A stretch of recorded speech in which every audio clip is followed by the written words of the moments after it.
Wait lang. Huwag mo munang i-scroll. Magbigay lang tayo ngayon ng word of the day. At syempre yung pag-usapan natin, itong under naman ng Article 16 of Revised Penal Code. Okay, itong tinatawag nating person criminally liable for felonies. No? Sino-sino nga ba yung maaring liable or punishable ng ating mga felonies sa Revised Penal Code natin?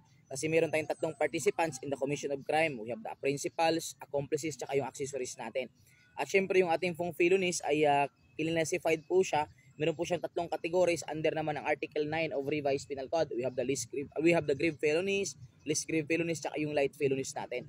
Okay, paano ba natin masasabing grave felonies ang isang felony?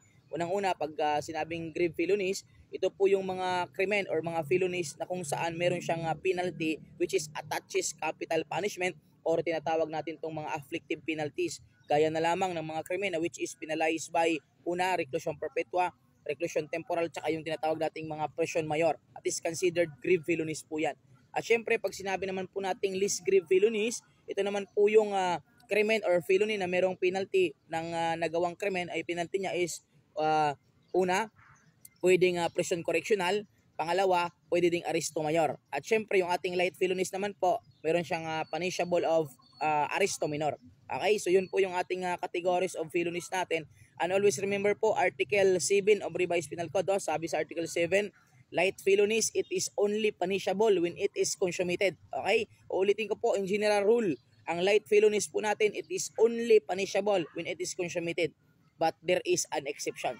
Okay, except in crime against person or property, it is punishable even if it is not consummated stage. So ulitin ko, in general rule, punishable lamang siya kapag consummated. Except lamang sa crime against person and crime against property. Kasi punishable na yan, yung light felonies, even though attempted or prostrated stage pa lang. Okay? Yun. Now, balik tayo dito sa ating pinag-usapan sa Article 16. Sino-sino nga ba yung magiging criminally liable sa grave felonies, least grave, tsaka light felonies? Okay, isa-isahin po natin at tandaan lang po natin to. Okay, para hindi po tayo malito. Unang-una, kapag grave felonies, ang punishable po dyan ay si principal, si accomplices, and si accessories. So, ibig sabihin silang tatlo maaring liable dyan sa tinatawag nating grave felonies. Pagdating naman sa least grave felonies, ito naman yung magiging punishable. Principal, accomplices, and accessories. So pariha lang ha. So ibig sabihin, tandaan natin, pag grave felonies at least grave felonies, maaring criminally liable ang ating principal, accomplices, at yung ating accessories. So ibig sabihin, yung ating tatlong participants ay maaring punishable dyan kapag grave felonies or least grave felonies yung nasabing felony or krimen. Pagdating naman sa light felonies, ito lamang po ang maaring criminally liable. Pag light felonies naman, sino? Si principal at si accomplices lang. Hindi na criminally liable sa light felonies si accessories. Okay, dalawa na lang po ha sa accessories. Si principal at saka si tinatawag nating accomplices. Okay, ang ating pong principal, accomplices at ating accessories po, sila ay matatagpuan natin or makikita naman natin under Article 17, 18, 19. Article 17 of Revised Penal Code, principal.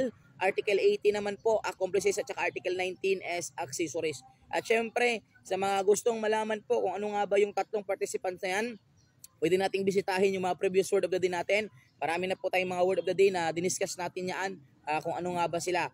Okay, sana makita nyo sa video natin, nasa ano lang yan, sa Facebook page natin, sa Sandul Club ng Bayan, tsaka i-click nyo lang yung video, hanapin nyo lang doon. Okay, so paano, thank you so much po sa inyong lahat, and syempre no, salamat sa walang sawa yung support. And ito pa yung lingkod, your Mr. Word of the Day, Emmanuel Damaso Sherman, Villaester Bilacalos, CBRC National Lecturer, and Registered Criminal. God bless you all. Thank you so much. Thank you.